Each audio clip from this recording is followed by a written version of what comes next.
কবরস্থানে শুয়ে আছে রে, অনেকের বাপ দাদা মা বাবারা কবরে শুয়ে আছে রে বাবা। আজকে হাজার হাজার বছর ধরে শুয়ে আছে, 20 বছর 30 বছর 50 বছর ধরে অনেক কবরে লাশগুলো শুয়ে আছে। বাবাজি, কেউ তো আপনার বাড়িতে এসে বলল না, বুড়ি আমার একটা কম্বল দে, আমার ঠান্ডা লাগে, আমার জন্য একটু খানা পিনার ব্যবস্থা কর। যেই মানুষ কবরে চলে যায় এই মানুষ আর দুনিয়াতে ফিরে আসে না।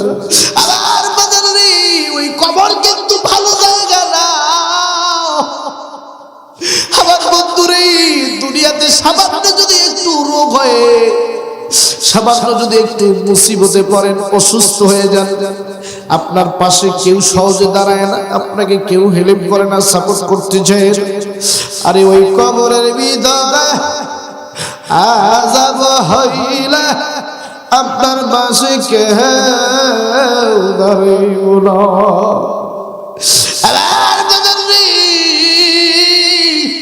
ওই কবরের ভিতরে কোনো বিছানা নাই, কোনো লাইট নেই, দুই পাশের মাটি এমন জোরে চাপ দিবে রে, এই দুই পাশের মাটির চাপের কারণে এই পাথরের হাড়গুলি ময়দার মতো আটার মতো ঘুরে হয়ে যাবে।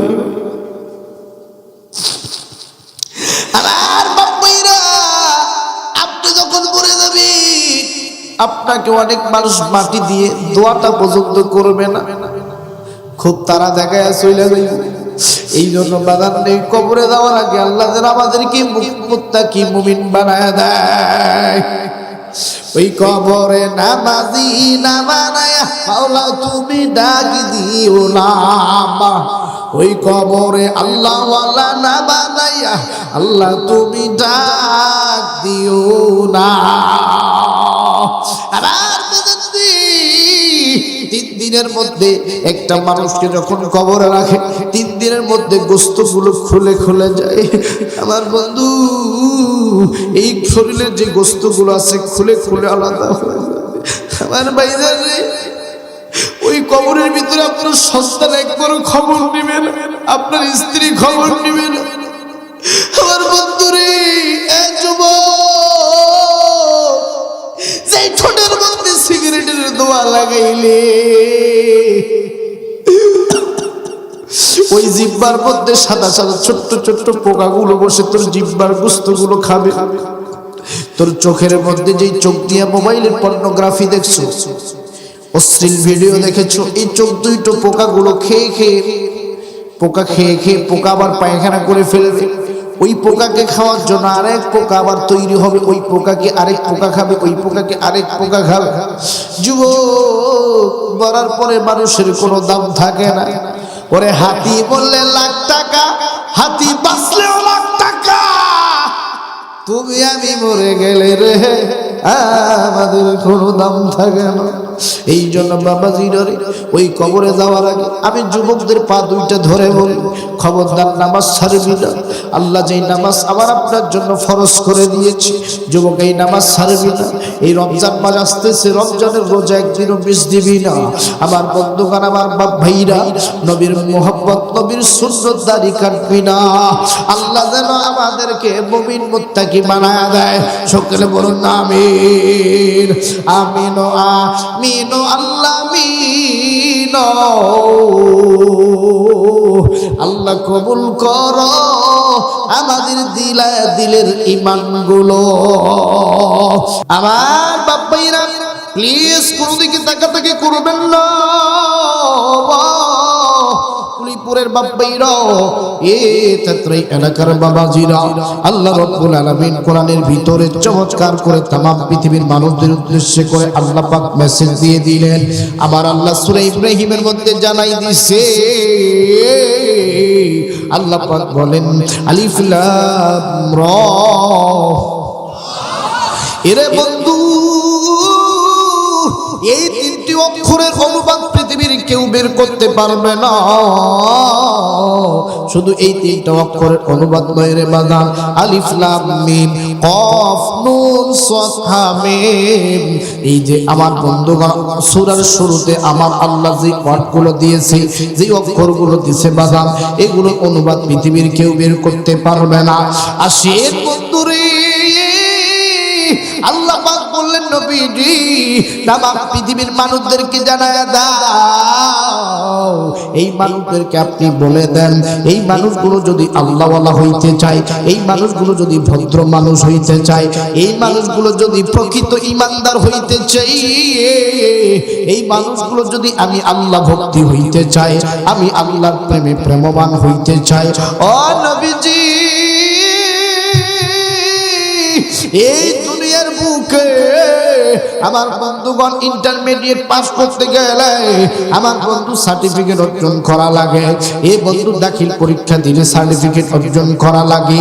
আমার বন্ধুগণ, আমার বাপ ভাইরা বিজিবি সেনাবাহিনী হইতে গেলে অনেক ইন্টারভিউ ট্রেনিং বল দেওয়া লাগে। কিন্তু আমার আল্লাহ বললেন বান্দারে, আমি আল্লাহর প্রিয় বান্দা হইতে চাইলে আমার কোরআনের সাথে মহব্বত কর, আমার কোরআনের সাথে মহব্বত করো। কথাটি আমার নাকি আল্লাহর? এসো কোরআনের ছায়া তলে, প্রিয় নবী ডেকে বলে মানলে কোরআন জান্নাত যাবে হেসে হেসে।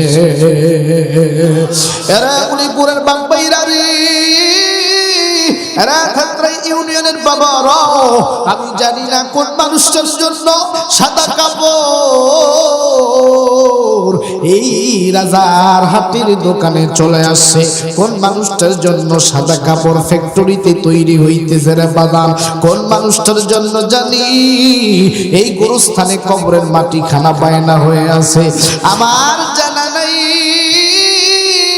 কোন মানুষটার জন্য রে বাঁশ বাগানের বাঁশগুলো দাঁড়ায় আছে, বাগান আমি আপনি মরতে দেরি, আমার আপনার আয়োজন হইতে কিন্তু বাগান দেরি হবে না। এই পৃথিবীর মানুষ আপনাকে স্বার্থের জন্য ভালোবাসে। আপনার স্ত্রীকে যদি ভরণ পোষণ ঠিক মতো না দেন, আপনার স্ত্রী পরের দিন বাপের বাড়ি চলে যাবে। আপনার সন্তানকে যদি সম্পত্তি কম লিখে দেন, আপনার সন্তান আপনার বিরুদ্ধে চলে যাবে। আপনার ভাইকে যদি বাবার সম্পত্তি থেকে কম লিখে দেন, আপনার ভাই আপনার বিরুদ্ধে চলে যাবে। কিন্তু আমার মাওলা ডাক দিয়ে বলে বান্দারে, আমি আল্লাহ, আমি মাওলা নিঃস্বার্থে তোকে ভালোবাসি। যদি রাত ৩টার দিকে যাই নামাজ বিছিয়া আমি আল্লাহর পায়ে সিজদা দিয়া যদি একটা ফোঁটা চোখের পানি ফালাইতে পারো,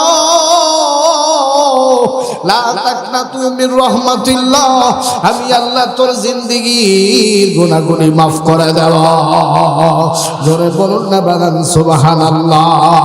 এরা যুবক ভাই রে, কোন যুবক যদি আল্লাহর দিকে এক হাতে গিয়ে যায়, আমার মাওলা বলছে আমি তার দিকে 2 হাতে গিয়ে যাই। কোন বান্দা যদি আল্লাহর দিকে হাইটা হাইটা যায়, আমার আল্লাহ ওই বান্দার দিকে বাগান দৌড়ে দৌড়ে আসে। এই জন্য বাগান আসেন আসেন রে বাবা, কোনো দিকে নজর নাই। এর যুবক ভাই, যারা বিড়ি টানো আজ থেকে বিড়ি বাদ দিবা, যারা সিগারেট টানো সিগারেট বাদ দিবা, এরা যারা গাঁজা খাও, হিরোইন খাও, ফেন্সিডিল খাও, ইয়াবা খাও, আজ থেকে বাদ দিবা।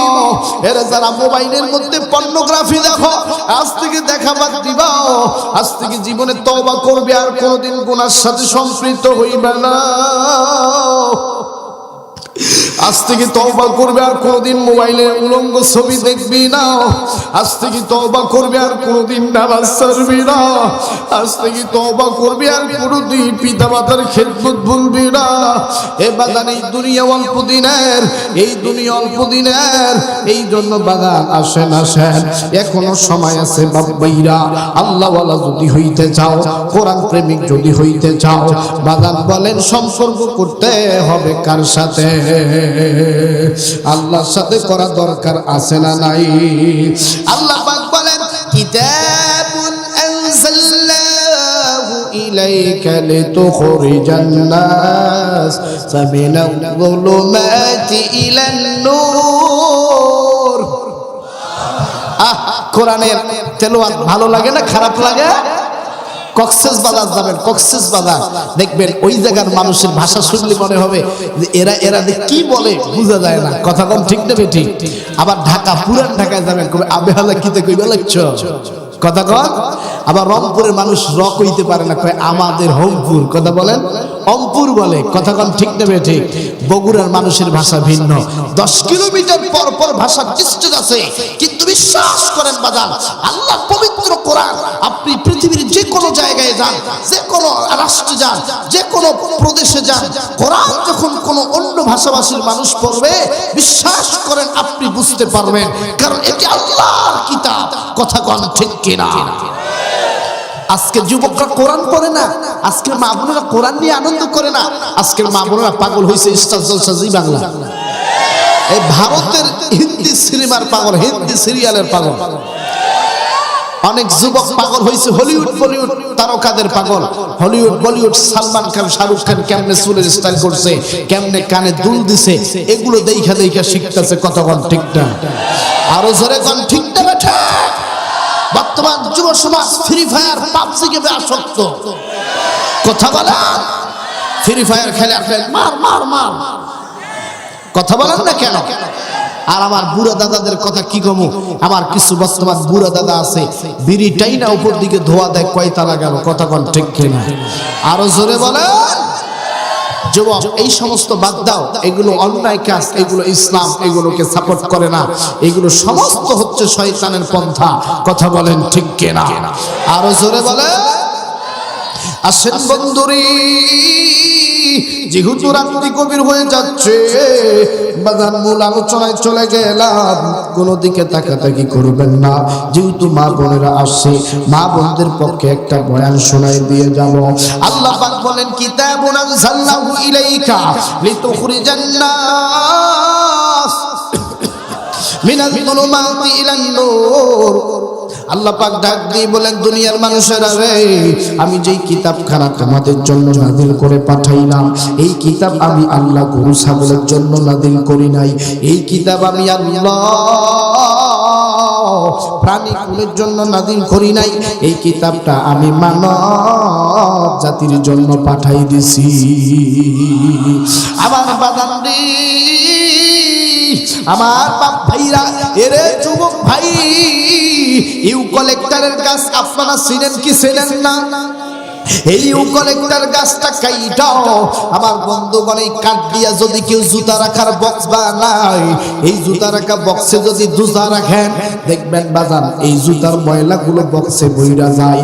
আবার একই কাঠ দিয়া যদি রেহেল বানান, এই রেহেলের মধ্যে কোরআন রাখবেন, বাজান রেহেলটা যদি হাত থেকে পড়ে যায়, দেখবেন মাদ্রাসার ছোট্ট ছোট্ট বাচ্চারা এই রেহেলটা আমার বাইরা বুকের মধ্যে রাইখা সুন্দর করে চুমু দেয়।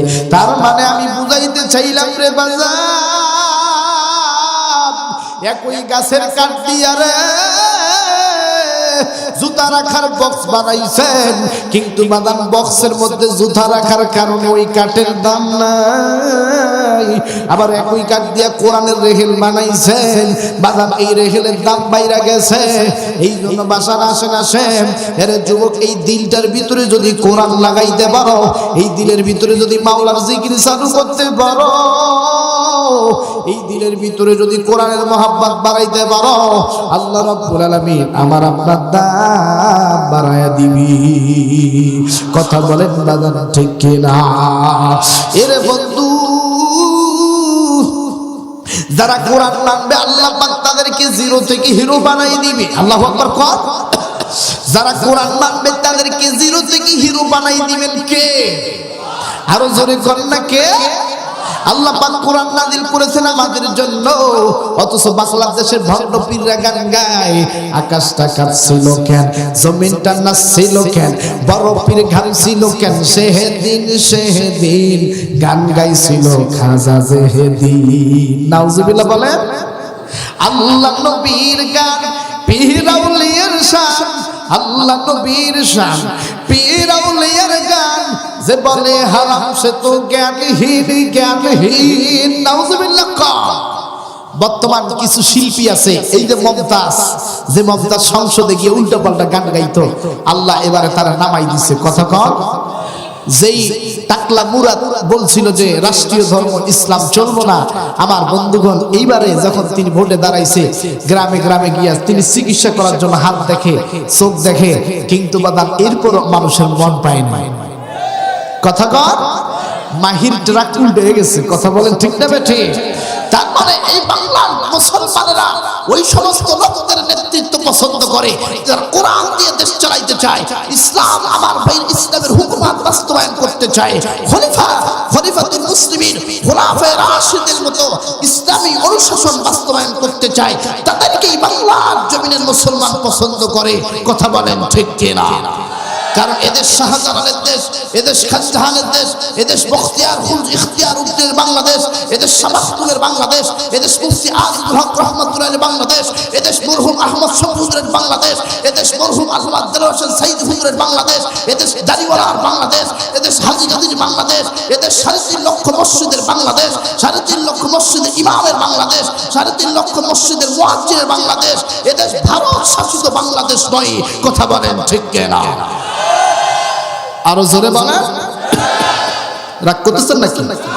এই সমস্ত কথা বললেই, এই হক কথাগুলো বললেই দেখবেন টেলিভিশনের মধ্যে কিছু মহিলা আছে এইরকম করে চশমাটা দিবে ঠিক এইভাবে, আর পেটের চামড়া পুরোটাই বের করবে বয়লা মুরগির মতো দিয়া কইব এই মৌলবীদের অত্যাচারে আমরা সমাজে টিকতে পারছি না, এরা উগ্রবাদী, এরা সন্ত্রাসবাদী, এই মাদ্রাসাগুলোতে নজরদারি করা দরকার। কথা কন, কথা কন, এরকম আছে না বাজার? এই জন্য কবি গান গায়, সত্যের পক্ষে গান গাই বলি আমি বিদ্রোহী, সত্যের পক্ষে ডাকি বলি আমি বিপ্লবী, কোরআনের কথা বলি তাই বলে আমাকে মৌলবাদী, জিহাদের কথা বলি তাই বলে আমাকে জঙ্গিবাদী, আমি বিদ্রোহী বিপ্লবী মৌলবাদী কেন জঙ্গিবাদী? কথা কম ঠিক কিনা? জন্মের পরে কানে আজান কি দেয়নি, তুমি মৌলবাদী সারা হওনি। কথা বলেন, কথা বলেন। জন্মের পরে কানে আজান কি দেয়নি, তুমি মৌলবাদী সারা হওনি। আবার মরণের পরে জানাজা পড়াবে, কখন কোথায় পালিয়ে যাবে? আমি বিদ্রোহী বিপ্লবী মৌলবাদী কেন জঙ্গিবাদী? কথা কন ঠিক কিনা? বেহিয়ান নারী এ কেমন কথা, পর্দার কথা বলি মাথা ব্যথা, আবার পর্দার কথা যখন বলি তখন বলি ফতোয়াবাদী। কথা বলেন, কথা বলেন। বর্তমান নারীদের পর্দার কথা বললেই নারীরা মনে করে এই মৌলবীরা আমাদের বিরুদ্ধে ওয়াজ করে। কথা বলেন ঠিক কিনা? এই বাংলার জমিনে এমন বক্তা আছে, নারীদের পর্দার ওয়াজ করতে করতে ব্রেন স্ট্রোক করে স্টেজে মারা গেছে, হার্ট স্ট্রোক করে মারা গেছে, কিন্তু এদেশে এখনো নারীদের পর্দা বাস্তবায়ন হয় নাই। কথা কন ঠিক কিনা? এটা সংসদীয়ভাবে যেদিন বাস্তবায়ন হবে সেদিনই নারীরা পর্দা করবে। কথা বলেন, কথা বলেন। রাগ করতেছেন বাজান? এটা তাকবীর দেন, লিল্লাহে তাকবীর। আমার বন্ধুগণ, আমার বাপ ভাইরারে, আল্লাহ পাক বললেন মিনাজ যুলুমাতি ইলান নূর। এ বাজান, মিনাজ যুলুমাত, এই যুলুমাতের ব্যাখ্যা শোনাইতে গেলে আপনাদের চোখে পানি আসবে রে বাজান। যুলুমাত, এই যুলুমাতের পথ অনেকগুলো আছে। যারা সুদ খায়, ঘুষ খায়, জেনা করে, বেবিচার করে, অন্যায় রাহাজানি, কোন ধর্ষণ, ইফতিজিং মামলা, মোকদ্দমা, এগুলো বাজান যুলুমাতের রাস্তা। এরে বাবাজি, এই জুলুমাত থেকে আল্লাহ পাক মানুষদেরকে ভালো পথে আনার জন্য আল্লাহ পাক নুরুল নামক কোরআন পাঠাই দিয়েছে। জোরে জোরে বলুন না বাজান সুবহানাল্লাহ। আর একটু জোরে বলুন না সুবহানাল্লাহ। আমার বন্ধুরে, এই কোরআন মানলে যে আল্লাহ পাক জিরো থেকে বান্দাদেরকে হিরো বানায়, তার একটা চাক্ষুষ ঘটনা আপনাদেরকে শোনাই দিই বাজার। যেহেতু রাত্রি গভীর হয়ে যাইতেছে, ফজরের নামাজ আবার জামাতের সাথে আপনারা পড়বেন। বাবাজি, আসেন বাজান রে, দেখি তো দেখি একটা ফোঁটা চোখের পানি বের করতে পারেন কিনা। আমার বন্ধুগণ, আমার নবীদের আপন চাচা জান্নাত হইল আবু জাহেল। আবু জাহেল একদিন একটা বিশাল সমাবেশ ডাকলেন। ডাকার পর ডাক দিয়ে বলেন, এ সমাবেশের লোকেরাও, তোমাদের মধ্যে কেউ কে আসরে আমার ভাতিজা আব্দুল্লাহর ছেলে মোহাম্মদ, এই মোহাম্মদের মাথা যদি কেউ কাইটাই না দিতে পারো, আমি আবু জাহেল তাদেরকে 100টা লালুর উপহার দেব। আর বাজানটি ওই সমাবেশে অনেকগুলো আবু জাহেলের কর্মী ছিল, আবু জাহেলের অনেকগুলো আমার ভাইরা সঙ্গ পাঙ্গ ছিল, কিন্তু বাদান কেউ হাত তোলে না। ওই সময় হাত তুলেছে একজন ব্যক্তি যার নাম হইল ওমর ইবনে খাত্তাব। ইসলামের ভিতরে দুইটা ওমর, একজনের নাম ওমর ইবনে খাত্তাব, আরেকজনের নাম ওমর ইবনে হিশাম। আমার বাদান ওমর ইবনে খাত্তাব হাত তুলেছে, ডাক দিয়ে বলেন, নেতাজি আমি মোহাম্মদের মাথা কেটে এনে দিতে পারবো। বলেন আপনি আমাকে কি দিবেন? বললে আমি আপনার 100টা লাল উট উপহার দেব। আর বন্ধুরে ওমর ডাক দিয়ে বলল, আপনি কি 100টা লাল উপহার আমাকে দিবেন? বলল হ্যাঁ দিব। এইবার চলে গেলেন আমার বন্ধুরে বাড়ির দিকে। ডাক দিয়ে বলে, নেতাজি আমাকে 3 দিন সময় দেন, এই 3 দিনের মধ্যে আমি মোহাম্মদের মাথা কেটে এনে দিব। আমার বাবাইরা প্লিজ কোনো দিকে নজর নাই, মক্কা মদিনার আজান আপনাদেরকে আমি চমৎকার কণ্ঠে শোনাবো। আমার বন্ধুরে ওমর এইবার বাড়িতে চলে গেল। যাওয়ার পর ডাক দিয়ে বলেন, বিবি রে বিবি, আমি একটা মোটা সুপারি পাইছি রে বিবি। ও বিবি, আমার এই তরবারির মধ্যে বিষ মাখা, আজ থেকে 3 দিন তুমি তরবারির মধ্যে বিষ মাখাইবা। বিবি ডাক দিয়ে বলেন, ওমর রে বিষ মাখাবো কারণটা কি? ডাক দিয়ে বলেন, বিবি রে এই বিষ মাখাবি এই জন্য আমি মোহাম্মদের মাথা কাটতে যাব। এই মোহাম্মদ অনেক বাড়াবাড়ি করতেছি। আমার বন্ধুগণ একদিন বিষ মাখাইলেন, আবার দ্বিতীয় দিন বিষ মাখাইলেন, তৃতীয় দিন সকালবেলা ওমর ডাক দিয়ে বললেন, বিবি রে তরবারিটা আমার হাতে তুলে দে, আমি মোহাম্মদের মাথা কাটতে যাব। এইবার তরবারিটা হাতে নিয়ে আমার বন্ধুগণ যখন ঘর থেকে বের হইয়া আমার বন্ধুগণ ঘোড়ার মধ্যে উঠবে, এমন সময় বিবি ডাক দিয়ে বলেন, স্বামী গো আজকে 3 দিন হয়ে গেল, বাড়ির যে রাখালটা আছে এই রাখাল খালি ডুকরে ডুকরে কান্দে। রাখালও কান্দে, কেন কান্দে আমি তো জানি না। ও বাজার, আমার বাপ্পাইরা মোবাইল থাকলে মোবাইলে রেকর্ড চালু করবে, আর কোনোদিন আসতে পারবো কিনা কোনো গ্যারান্টি নাই। জীবনের শেষ বয়ান মনে করে আপনাদেরকে বয়ানটা শুনে দিয়ে যাচ্ছি রে বাজার। আবার বাজার উমর ডাক দিয়ে বলে, বিবি রে রাখাল কেন কান্দে আমি তো জানি না। বলল, স্বামী গো আপনি একটু রাখালটাকে জিজ্ঞেস করেন রাখাল কেন জোরে জোরে কাঁদতেছি। এইবার ওমর যাইয়া রাখালকে ডাক দিয়ে বলে, রাখাল রে তুমি কেন কান্দো রে রাখাল, কারণটা কি জানবার চাই। রাখাল ডাক দিয়ে বলে, ওমর রে আমার আজ 3 দিন হয়ে গেল, তোমার খামারে যে উটগুলো আছে রে ওমর, উট খাবার খায় না। রাখাল ডাক দিয়ে বলেন, ভাই ওমর রে উটগুলো কোনো খায় না, খালি কাঁদতে। ওমর ডাক দিয়ে বলে, রাখাল রে দেখি খাবারগুলো আমাকে দাও, আমি উটকে খাওয়াই। খাবারের টোপলা নিয়ে উটের মুখে দেয়, উট মুখটা বাঁকা করে, আবার আরেক দিকে দেয়, আবার মুখটা বাঁকা করে। উটগুলো চোখের পানি ছেড়ে দিয়ে কান্দে। উটদের মনের কথা হইল, এরে ওমর আজ থেকে 3 দিন আগে ওমর রে সেদিন বাড়িতে আইসা তোমার বিবিকে ডাক দিয়ে বলেছ, বিবি রে 3 দিন পরে আমি মোহাম্মদের মাথা কাটতে যাব। ও বিবি এই তরবারির মধ্যে বিষ মাখাও। এরা ওমর ওই দিন আমরা সকল উটগুলো এই কথাটা শুনতে পাইছি, তুমি মুহাম্মদকে মারতে যাইবা। আমরা উটের বংশরা, আমরা উটের জাতিরা, আমরা সমস্ত উট চিন্তা করেছি, সমস্ত উট প্ল্যান করেছি, কোন হত্যাকারী খুনি ওমরের খাবার আমরা খাবো না। এরা যুবক মেয়েরা প্রাণী হইয়া যদি মুহাম্মদকে চিনতে পারে, আজকে এই থেজরাইয়ের যুবকরা কেন নবীর সুন্নাত মানতে চাও না? কেন নবীর মুহাব্বতে দাঁড়িয়ে রাখো না? আজকে অনেক যুবক দাড়ি কাইটা ফেলে গার্লফ্রেন্ডকে খুশি করার জন্য, নিজের বিবিকে খুশি করার জন্য। এরা যুবক দাড়িতে যখন ব্লেড লাগাইবা, খুর লাগাইবা, আমার নবীর কলিজাটা যেন তুমি কাইটা ফেললা। খবরদার যুবক রে, দাড়ির মধ্যে খুর লাগাবি না, দাড়ির মধ্যে ব্লেড লাগাবি না। এই দাড়িটা হচ্ছে নবীর স্পেশালি একটা সুন্নত, এই সুন্নতটা রাখতে হবে। এই সুন্নতটা রাইখা দিবেন কোন কোন যুবক? দুটি হাত উঁচু করে আল্লাহকে দেখাও না, লা ইলাহা লিল্লাহ তাকবীর। কষ্ট হচ্ছে বাদান, কষ্ট হচ্ছে, হালকা বৃষ্টি পড়তেছে, প্লিজ কেউ যাবেন না, আমি একটু পরে শেষ করে দেবো ইনশাআল্লাহ। বাবাজিরা আমার, বাপ ভাইরা আমার, এইবার উটরার কোনো খায় না। ওমর চলে গেলেন।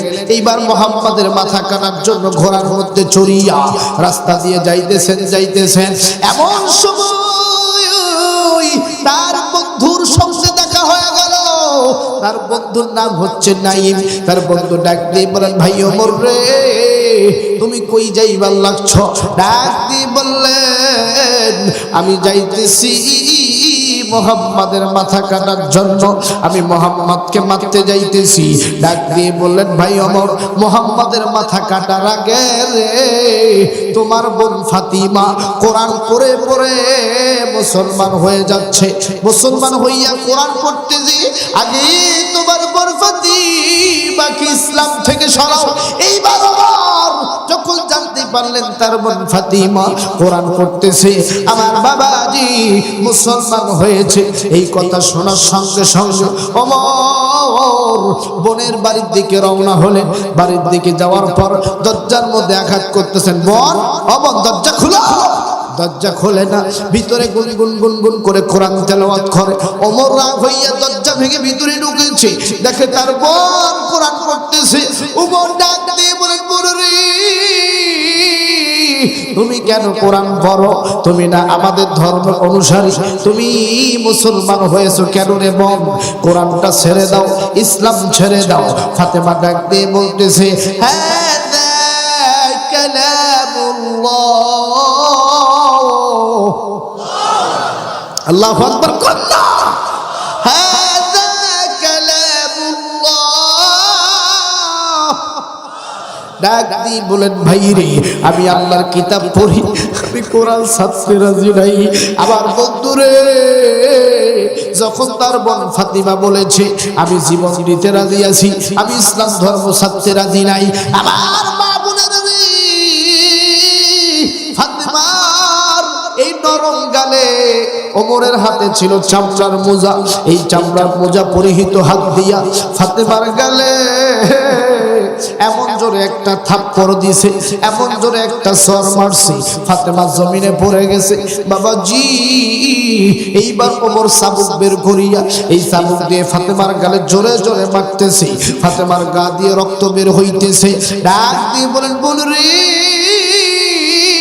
আমি মুহাম্মাদের মাথা কাটার জন্য যাইতেছি, কিন্তু আমার বন্ধু নাইম বলল তুমি নাকি ধর্ম গ্রহণ করেছো। এখনো সময় আছে, কালেমা ছেড়ে দে, এখনো সময় আছে, মুহাম্মাদের ধর্ম বাদ দিয়ে দে। ফাতেমা ডাক দিয়ে বলেন, ভাই ওমর রে,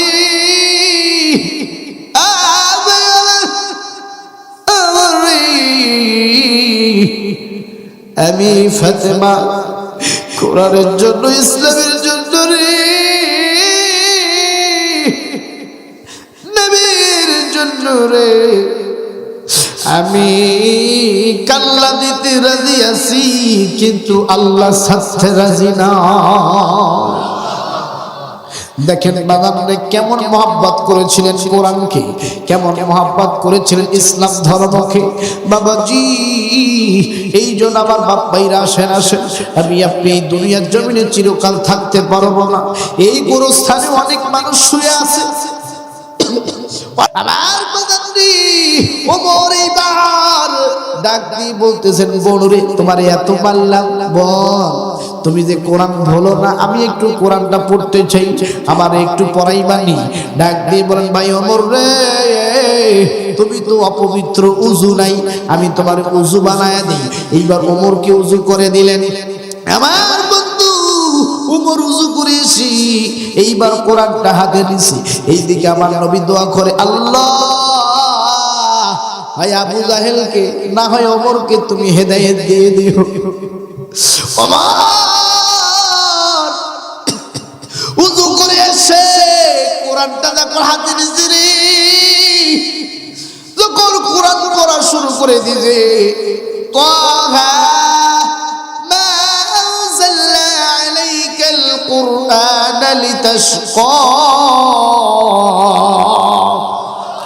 আমার বন্ধুগণ এইভাবে যখন পড়া শুরু করে দিয়েছি, দেখেন কোরআনের মধ্যে আল্লাহ পাক কি রকম একটা আমার বন্ধুগণ সুপারমেটিভ পাওয়ার রেখে দিয়েছে। কোরআনের ভিতরে কি রকম একটা আল্লাহ বরকত নিয়ামত লুকায় রাখছে।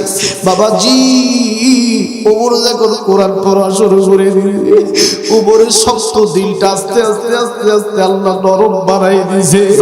আমার বন্ধুগণ যে ওমর জিরো ছিল, কোরআন পড়ার কারণে আল্লাহ ওমরের ভিতরে ইমানের নূর ঢুকাই দিছে।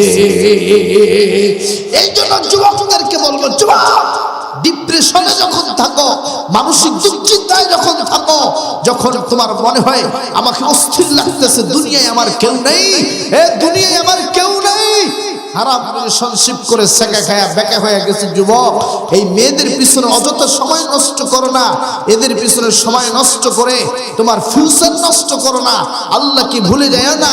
যুবক ডিপ্রেশনে পইরা এই মাথার মগজকে শান্তির জন্য, মাথাকে শান্তি রাখার জন্য ইয়াবা, হিরোইন, ফেন্সিডিল খাও, এগুলোতে আসলে প্রকৃত শান্তি নাই রে যুবক, নাই। কোরআন পড়ো, দেখবা তোমার দিলটাকে আল্লাহ পাক শান্তি দিয়ে ভরপুর করে দিবে। সমাধান সমাধান চাও যদি জীবনে মরণে, ফিরে চাও খুঁজে নাও চোখ রাখো কোরআনে। এ বাণী সকলের নয় শুধু মুমিনের, যারাই চলবে মেনে ফল পাবে কোরআনে। ঘরে বলো কিবা রাস্তে বলো, ঘরে বলো কিবা রাস্তে বলো, অশান্তি দূর করে শান্তি আনে। সমাধান ও সমাধান চাও যদি জীবনে মরণে, ফিরে যাও খুঁজে নাও চোখ রাখো। যে যুবকদের দিলের ভিতরে ঈমান থাকবে, এই যুবক কখনো মোবাইলের মধ্যে অশ্লীল ভিডিও দেখবে না। কথা বলে, যে যুবকদের দিলের ভিতর ঈমান থাকবে, এই যুবক ফ্রি ফায়ার পাবজিতে অযথা সময় এক্সপেন্ড করবে না। যে যুবকদের ভিতর ঈমান থাকবে, কোরআন থাকবে, এই যুবক হারাম রিলেশনশিপ করবে না। কথা বলেন ঠিক কি না? আজকে বর্তমান যুবকদের স্টাইল, পোশাক আশাক দেখলে মনে হয় এরা শরীফা থেকে শরীফ হয়েছে। কথা কন, দেখবেন চুলগুলো এলোমেলো করে কাটছে। আমার বন্ধুগণ, আজ থেকে 20 বছর 30 বছর আগে কোনো বাড়িতে যদি কোনো যুবক ঢুকে মুরগি চুরি করে, কোনো কিছু চুরি করে, মুরব্বীরা দেখবেন অর্ধেক চুল কেটে ছেড়ে দেয়, ঠিক না? এটা ছিল তাদের শাস্তি। কিন্তু বর্তমান যুব সমাজ ওই শাস্তিটা নিজেই মেনে নিছে। কথা বল ঠিক কেন? দেখবেন চারিপাশে দুই পাশে এমন ভাবে চুল বসা কাটতেছে, বাপরে বাপ, এই পাশে মোবাইল নাম্বার, এই পাশে বাড়ির মোবাইল নাম্বার। কথা বল ঠিক কেন? মাঝখানে চুলগুলো রাখছে উঁচু উহুদ পাহাড়ের মতো। কথা কন, টিকটকের মতো পোশাক পরছে, শুট পরছে, প্যান্ট পরছে, এই জায়গায় কাটা, এইখানে কাটা, এইখানে কাটা, পুরা প্যান্টটা খালি কাটা কাটা। কথা কন ঠিক কেনা? আমার বন্ধুগণ, কথা কন ঠিক কেনা? এরকম প্যান্ট পরা যাবে? নবীর সুন্নাত হচ্ছে 3 প্রকার চুল কাটা। এক কথা, 1 নাম্বার হয় নারিয়া করো, 2 নাম্বার ছোট ছোট চুল রাখো, 3 নাম্বার আমার বন্ধু ভাই বাবরি রাখো। এই 3টার বাইরে এক জায়গায় মুরগার মাথার মতো, আরেক জায়গায় আমার বন্ধুগণ খাটো, আরেক জায়গায় বড়, এইরকম চুল রাখা যাবে? কথা বলেন যাবে? আবার চুলের এখন কত কালার বের হয়েছে, আছে না নাই? কালার আছে না নাই? এইরকম কালার করা যাবে? কষ্ট হচ্ছে নাকি বাজান? শেষ করে দিব? আসেন বাজান রে, কোনো দিকে তাকাতাকি করবেন না বাজান।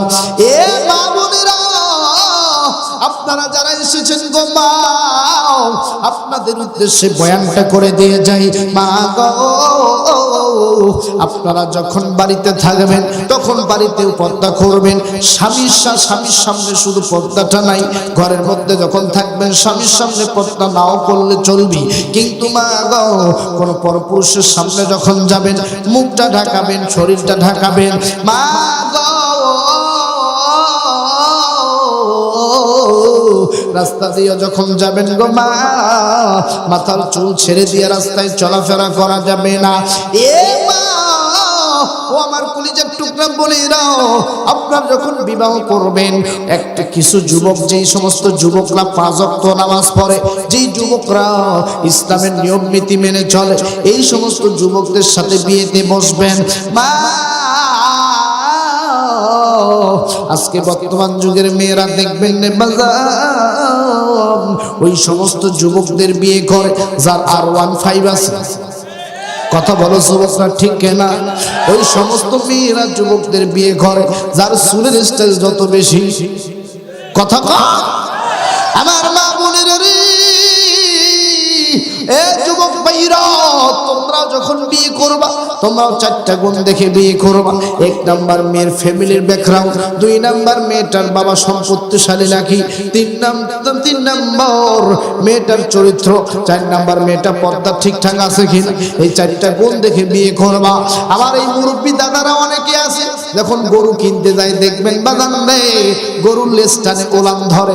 গরু বিক্রেতা বলে, কি রে ভাই, তুমি কি বেগুন নিতে আসছো, কাঁচা বাজার নিতে আসছো নাকি? যারা গরু কিনে তারা বলে, আমি জাতওয়াল গরু কিনতে চাই, যাতে বছরে বছরে বাছুর দেয়, 2-2.5 কেজি করে দুধ দেয়। আমার বন্ধুরে, এই দেশের পুরানা মুরব্বীরা যদি গরু কিনতে গিয়া জাতওয়াল গরু কিনে, আমাদেরকে বিয়ে করার সময়ও জাতওয়াল মেয়ে দেখে বিয়ে করা দরকার আছে না নাই? আরো জোরে বলেন বাদান, আছে না নাই? আমার মা বোনেরা প্লিজ কোনো দিকে নজর নাই।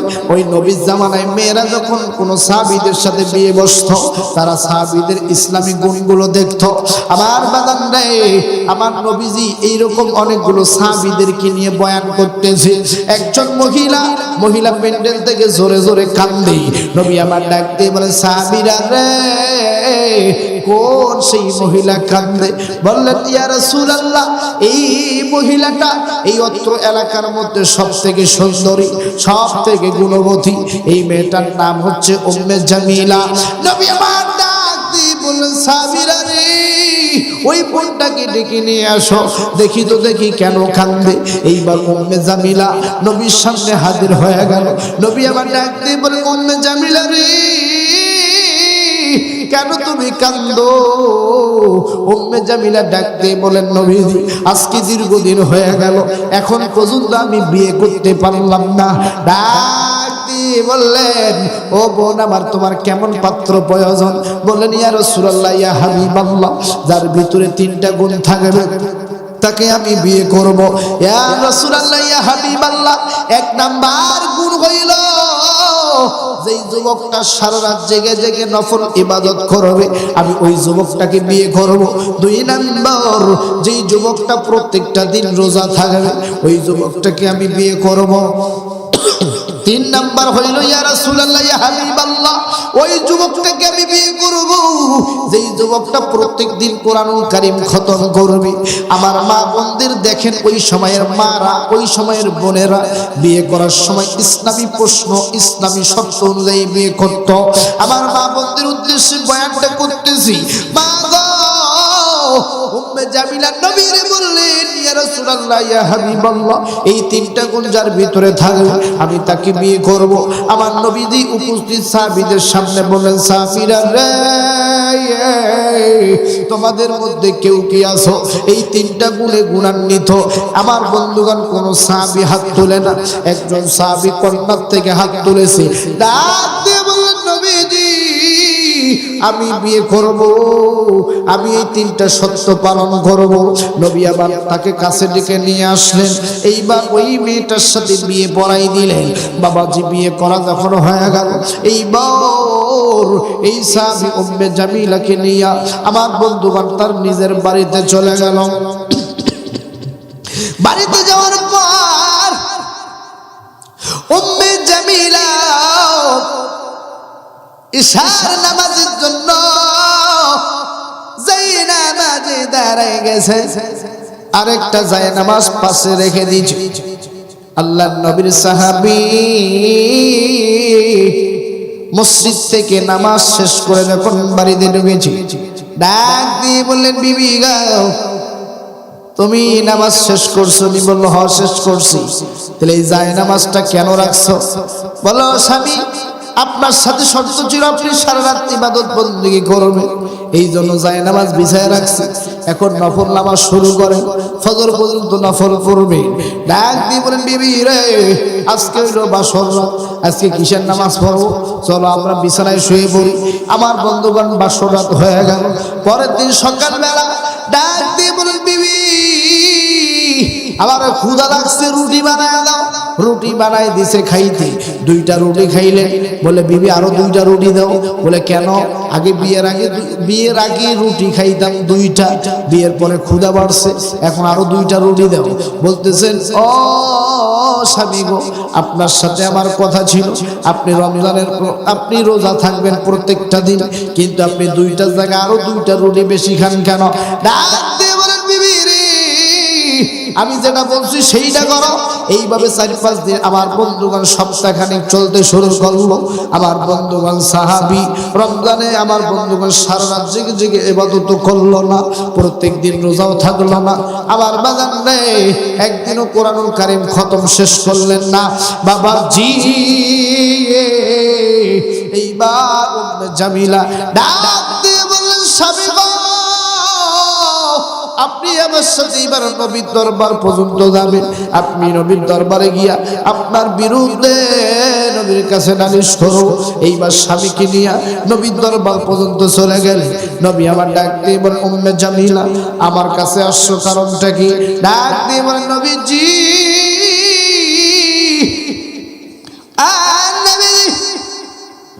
আজ বিয়ে হওয়ার কয়েকদিন হয়ে গেল, আমার স্বামী একটা দিন রাত নফল ইবাদত করলো না।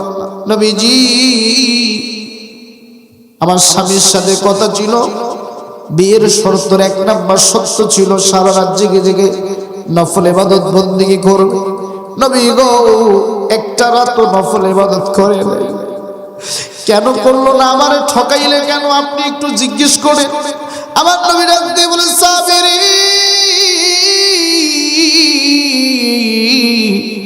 বলো বলো তুমি কেন রাত জেগে জেগে নফল ইবাদত করো? ডাক দিয়ে বলেন, নবীজি আমি নফল ইবাদত না করলেও নফল ইবাদতের সব আমি পেয়েছি, আমার কাছে দলিল আছে। আল্লাহু আকবার। ডাক দিয়ে বললেন, ও উম্মে জামিলা তোমার 2 নাম্বার প্রশ্ন কি বাবা? ডাক দিয়ে বলেন, নবী গো বিয়ের আগে নাকি সকালে নাস্তা খাইতো 2টা রুটি, বিয়ের পরে খাই 4টা, একদিনও রোজা থাকে না। কেন রোজা থাকবো না আপনি একটু জিজ্ঞেস করেন। ডাক দিয়ে বলেন, সাহাবী রে তুমি নাকি একদিনও রোজা রাখো না, বলো বলো কেন রাখো না? ইয়া রাসূলুল্লাহ ইয়া হাবিবাল্লাহ আমি রোজা না থাকলেও আমার কাছে দলিল আছে। আল্লাহু আকবার। বলো কি দলিল আছে? বলে একটু পরে বলতেছি, আপনি আগে 3 নাম্বার প্রশ্নের কথাটা বলেন। ডাক দিয়ে বলেন, বিবি রে নবীকে বলো তোমার 3 নাম্বার প্রশ্ন। বলে, ইয়া রাসূলুল্লাহ ইয়া হাবিবাল্লাহ প্রত্যেকদিন কোরআন খতমের কথা ছিল, নবী গো একদিনও কোরআনুল কারীম খতম করে নাই।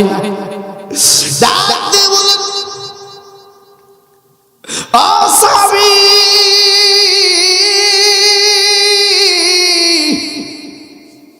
তুমি নাকি একদিনও কোরআনুল কারীম খতম করো নাই।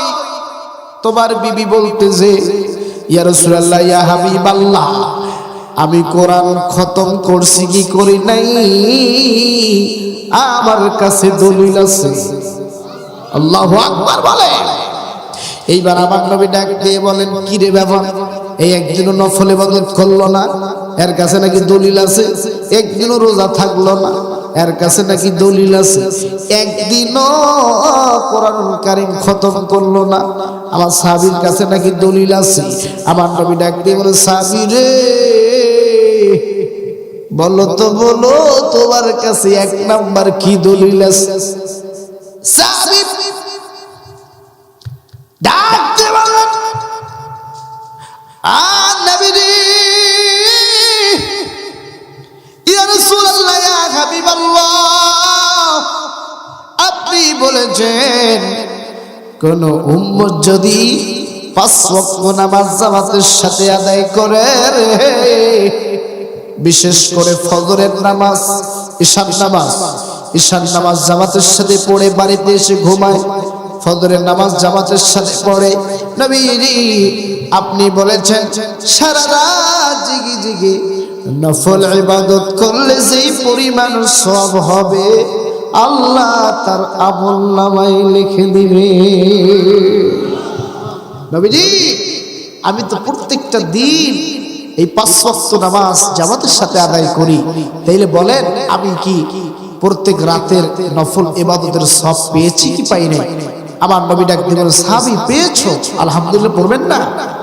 আমার যুবক ভাইরা, ইসলাম অত্যন্ত সহজ একটা জিনিস যে বাজান।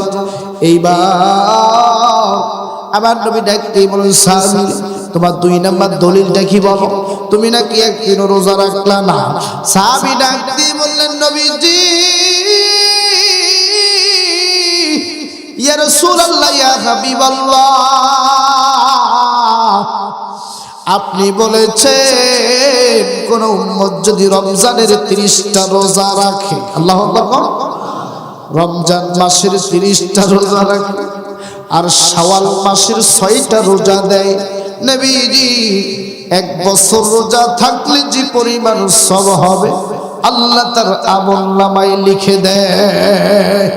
নবীজি, আমি সকালে 2টা রুটি খাই আর 4টা খাই, এখন আপনি বলেন আমি কি প্রত্যেকটা দিনের রোজার সওয়াব আল্লাহ আমাকে দিয়েছে কি দেয় নাই? বলে হ, দিয়েছে।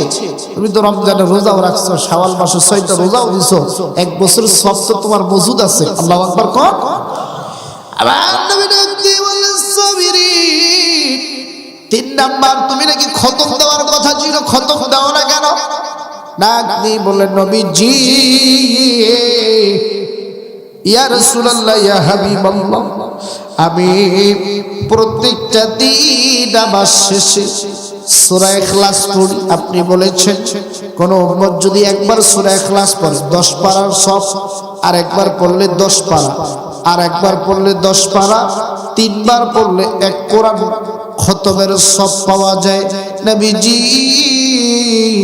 আমি প্রত্যেকদিন 3 বার করে পড়ি, বলেন তো নবী, আমি কি কোরআন খতমের সওয়াব পাইছি কি পাই নাই? আমার নবী বললেন, সাহাবী, তুমি তো 1 কোরআন খতমের সওয়াব প্রত্যেকদিন পাও। নবীজি, তাইলে বলেন কোন দিনটা সত্যের, কোনটা আমি মানলাম না? আল্লাহু আকবার কোন। আমার বাজাতি তার বিবি মনে করেছিল সারা রাত জেগে জেগে ইবাদত করতে হবে, প্রত্যেকদিন রোজা থাকতে হবে, প্রত্যেকদিন কোরআন খতম করতে হবে, কিন্তু বাদান ইসলাম এত সহজ, অল্প আমলে আল্লাহ পাক অসংখ্য সওয়াবের ভাগীদার বানায় দেয়। আল্লাহু আকবার বলেন। এই যুবক ভাইরা, ইসলাম এমনি এমনি আসে নাই, ইসলাম এমনি এমনি আসে নাই। এই ইসলামকে আনতে গিয়া নবীজি তায়েফের ময়দানে রক্ত ঝরিয়েছেন। ইসলামকে প্রতিষ্ঠিত করতে গিয়া আমার বন্ধু সাহাবায়ে কেরামরা অনেক নির্যাতিত নিপীড়নের শিকার হয়েছে। আজকে ফিলিস্তিনের দিকে তাকান, ফিলিস্তিনের মুসলমানরা নির্যাতিত নিপীড়িত হচ্ছে। ইসলাম কায়েম করতে গেলে যুবকদের রক্ত দিতে হবে। গাছকে বাঁচাতে গেলে যেমন গাছের গোড়ায় পানি ঢালতে হয়, ইসলাম নামক গাছকে রক্ষা করতে গেলে যুবকদের রক্ত দিতে হবে। কথা বলেন ঠিক কিনা? বিপ্লব মানে জীবন দেওয়া, বসে থাকা নয়, সে কোনদিন আসবে না রে, করো যদি ভয়। বিপ্লব মানে জীবন দেওয়া, বসে থাকা নয়, সে কোনদিন আসবে না রে করো যদি ভয়। আসবে বিজয় রক্ত আর জীবনের বিনিময়, আসবে বিজয় রক্ত আর জীবনের বিনিময়। বিপ্লব মানে জীবন দেওয়া, বসে থাকা নয়, সে কোনদিন আসবে না রে করো। তবুও তুমি হারবে না তো ইসরাইলের কাছে পরাজয়। বিপ্লব মানে জীবন দেওয়া, বসে থাকা নয়, সে কোনদিন আসবে না রে করো যদি ভয়। কথা বলেন ঠিক কিনা? আর জোরে বলেন ঠিক কিনা? মুসলমানরা কখনো ভয় পায় না। আমি আনসারীকে যদি এই মুহূর্তে ইসলামের হক কথা বলার কারণে আমার পুরো বুকটা যদি বুলেটের আঘাতে ঝাঁঝরা হয়ে যায়, এরপর নাস্তিক মুরতাদদের কাছে মাথা নত করতে রাজি নাই। কথা বলেন ঠিক কিনা? মুসলমানদের স্লোগান হবে I do not care without out of. আল্লাহ ছাড়া পৃথিবীতে কাউকে পরোয়া করা যাবে? আরো জোরে বলেন যাবে? আজকে এই মুসলমানদের ঈমান কেড়ে নেওয়ার জন্য সুদ, ঘুষ, জেনা, ব্যভিচার, আমার ভাইরা অনলাইনে বিভিন্ন ধরনের আমার বন্ধুগণ খারাপ জিনিসগুলো ছড়িয়ে দিয়ে যুবকদের ঈমানকে লুণ্ঠন করতেছে। কথা বল ঠিক কিনা? আজকে সুদের নাম রাখছে ইন্টারেস্ট, ঘুষের নাম রাখছে স্পিরিট মানি। কথা বলেন, কথা বলেন। যারা এই সমস্ত নাম চেস করেছে তারা শিক্ষিত শয়তান। কি শয়তান বাবা? দুর্নীতির ওই আগ্রায় পরে জাহিল করে জ্ঞান, কলম দিয়া কামায় টাকা আবার ধরে সাধুর ভাব। শিক্ষিত শয়তান ওরা, শিক্ষিত শয়তান, শিক্ষিত শয়তান ওরা। যেই লোকটা মুখ নড়াবে না বাকিটা ওই গ্রুপের লোক। শিক্ষিত শয়তান ওরা, ওরা হলো দেশের লাগি ভাইরাসের মতন, ফাইলে কলম ঠেকিয়ে জনগণের উপর করে নির্যাতন।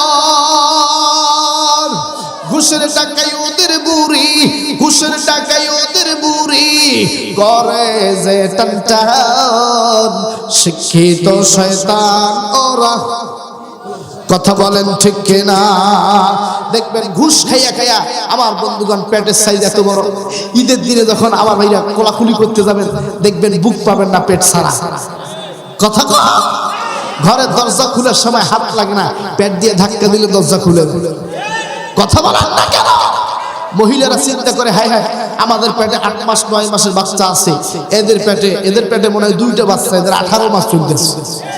কথা বলেন ঠিক কিনা? এরা মন মারছে, টক মারছে, বিধু ভাতার কাট মারছে, বয়স্ক ভাতা মারছে, কালবাট মারছে, ব্রিজ মারছে, ইত্যাদি ইত্যাদি জিনিস মারে পেট এত বড় করছে। কথা বলেন ঠিক কিনা? তবে সব পেটের বিরুদ্ধে ওয়াজ করার জন্য আসি নাই। কিছু কিছু পেট আমার ভাইরা আল্লাহর রহমতে বড় হয়, কিন্তু কিছু কিছু পেট দুর্নীতি করার কারণে বড় হয়। কথা বলেন, কথা বলেন। শিক্ষাঙ্গনের দিকে রে ভাই দেখো না চোখ মিলিয়া, ছাত্রীরা সব পয়সেরি আছে শুধু প্রেম লইয়া। কথা বলে আজকে কলেজ ইউনিভার্সিটির টিচাররা এখন বাপরে বাপ, এখন স্কুলের অধ্যক্ষরাও আমার ভাইরা ক্লাস 10 9 এর মেয়েকে বিয়ে করে। কথা বলে ছাত্রীদেরকে দিয়ে টিকটক বানায়। কথা কোন ঠিক কিনা? আজকে শিক্ষাঙ্গনে মেয়েদের, আজকে শিক্ষাঙ্গনে পড়াশোনা নাই। কথা বলেন ঠিক না বেঠে? আজকে পড়াশোনা নাই। আজকে মেয়েরা দেখবেন মগা আর মগি পার্কে ঢুকে, পার্কের নাম রাখছে শিশু পার্ক, কিন্তু পার্কের ভিতরে শিশু আছে, শিশুর খালারা বসে আছে। কথা বল ঠিক কেন? মগা দেখবেন বাদাম ফাড়ায়, মগির মুখে খাওয়াই দিচ্ছে, মগি খাও। মগি আবার বাদাম ফাড়ায় কাছে মগা তুমিও খাও। কথা কয় মগি কয় আই লাভ ইউ টু, ওই কয় আই লাভ ইউ 3। কথা বলেন ঠিক কিনা? আমার বাবা বিশ্বাস করেন আজকে এই মেয়েরা পড়াশোনার নামে পার্কে গিয়া যুবকদের সাথে সময় নষ্ট করে। কথা বলেন ঠিক কিনা? আরো জোরে বলেন ঠিক কিনা? এদেশের আমি পুলিশ ভাইদেরকে একটা কথা বলতে চাই, এদেশে 2 লাখ 3 লাখ টাকার মোটরসাইকেল নিয়ে রাস্তায় গেলে যেমন ড্রাইভিং লাইসেন্স, গাড়ির লাইসেন্স খুঁজেন, ঠিক ওই রকম হুবহু প্রত্যেকটা পার্কের গোড়ায় গোড়ায় যদি পুলিশ ভাইরা, সার্জেন্ট ভাইরা দাঁড়িয়ে থেকে মগার বগি ইস্কা থেকে নেমে যখন পার্কে ঢুকবে, ওদের হাত ধরে খপ করে হাত ধরে বলতে হবে তুমি বিয়ে করছো কিনা, কাবিননামা দেখা। এই কাগজ যদি দেখা হইতো বিশ্বাস করেন এক রিস্কায় কখনো মগামগি ঘোরাঘুরি করার সাহস পাইতো না। কথা বলেন, কথা বলো। এখনকার যুগের মেয়েরা, আগের যুগের মেয়েরা মাকে মা বলতো, তারপরে হয়ে গেল মাম্মি, এরপরে হয়ে গেল আমার ভাইরা মাম্মি, আম্মু থেকে মা থেকে আম্মু, তারপরে হয়ে গেল মাম্মি। এখন আর মাম্মি কয় না, কয় হাই মম কেমন আছে, কথা কয়। আগের ছেলেরা বাবাকে বাবা বলতো, তারপর বাবার থেকে হয়ে গেল আব্বু, এরপরে হয়ে গেল ডেডি। এখন আর ডেডি কয় না বড় লোকের বেটারা, কয় হাই বাপ্পি। কথা বলেন, কথা বলেন, আরো জোরে বলেন ঠিক কিনা। হাই হাই কি বলবো বাপ, বর্তমান যুগ জামানা অন্য হয়ে গেছে। এখন বড় লোকের বউরা, বড় লোকের স্ত্রীরা স্বামীকে আর স্বামী কয় না। স্বামী যখন কয় সকিনা আব্বু তাড়াতাড়ি রেডি হ, বিয়ের দাওয়াত খাইতে যাবো, তখন শাড়িটা গোছায় আর কয় আসতেছি তো বাবা, বলে আমি তো আসতেছি। কথা বলেন ঠিক কিনা। এরকম কিছু মহিলা আছে না নাই, স্বামীকে বাবা বলে সম্বোধন করে। কথা বলেন, কথা বলেন। আমি ওই মা বোনদেরকে বলবো প্লিজ ডোন্ট মাইন্ড মা গো, স্বামীকে বাবা বলা যাবে। দেখবেন বাজান মহিলারা অনেক ঢং জানে, অনেক ঢং জানে। মহিলারা 3 প্রকার কান্দে। কয় প্রকার? 3 প্রকার কান্না করে। দেখবেন এক প্রকার কান্না হইলো কেমন, স্বামী যখন বিদেশ থেকে বাড়িতে আসে, দেখবেন এই স্বামীর সামনে ভাত দিয়ে কয়, স্বামী যখন কয় কিরে কাঁদস কেন, বুঝি তোমার আব্বা আম্মা আমারে দেখতে পায় না, তোমার মা খালি উঠতে বসতে আমারে কাজ বাতায়, এটা বাতায়, ওটা বাতায়, আমাকে খুব প্রেসার কুকার করে, খুব চাপ দেয়। কথা বল ঠিক কি। এটা এক প্রকারের কান্না। এই কান্না যখন কাঁদে, তখন আমার বন্ধু স্বামী আর ঠিকতে থাকতে পারে না, তখন মাকে গিয়ে বলে, মা আমার আদরের বউকে আপনি এইরকম কাজ বাতান, এটা করায় নেন, ওটা করায় নেন, আজ থেকে আপনি আলাদা খান। কথা বলেন ঠিক কিনা। এই জন্য আমি পুরুষ ভাইদেরকে বলছি প্লিজ ডোন্ট মাইন্ড বাজান। আমার যুবক ভাইরা বিয়ে যারা করছো, স্ত্রীর কথা বেশিরভাগ শোনা যাবে। মা বাবা যেটা বলে এটা শোনা দরকার আছে না নাই? কারণ এই মায়ের পেট থেকে দুনিয়া আসছো বাজান, এই মায়ের খেদমত করা দরকার আছে কিনা। মা বোনরা বলবো মা গো ছোট খাটো পোশাক পরে রাস্তায় চলাফেরা করা যাবে? আরো জোরে বলেন যাবে।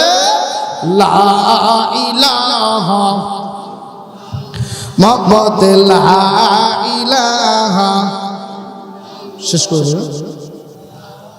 জবান খুলে লা ইলাহা, লা ইলাহা ইল্লাল্লাহু মুহাম্মাদুর রাসূলুল্লাহ।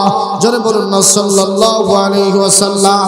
বাজান আমি একবার শেষের দিকে চলে আসছি বাজান, আপনারা দেখতেই পাচ্ছেন এই যে মাদ্রাসা, আলহামদুলিল্লাহ আল্লাহ পাক এই মাদ্রাসাকে কিয়ামত পর্যন্ত কবুল করুক। জোরে বলুন আমিন।